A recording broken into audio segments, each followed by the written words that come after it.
ஈஸ்வரா கமகேஸ்வரா எமையென்றும் வாழவா. ஈஸ்வரா சர்வேஸ்வரா திருபுவன நாயகா.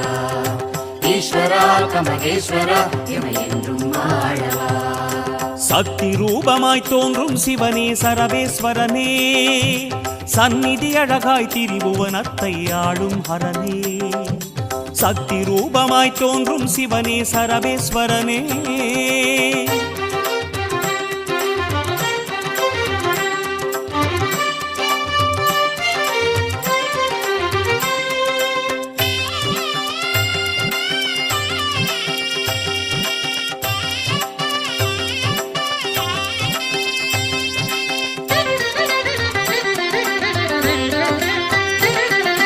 அதிர்வினை நீக்கும் ஆலகாலனே, அனலை ஏந்தும் ஈஸ்வரனே, அலை போல விரியும் சிறகாட ஏவல் ஓட்டும்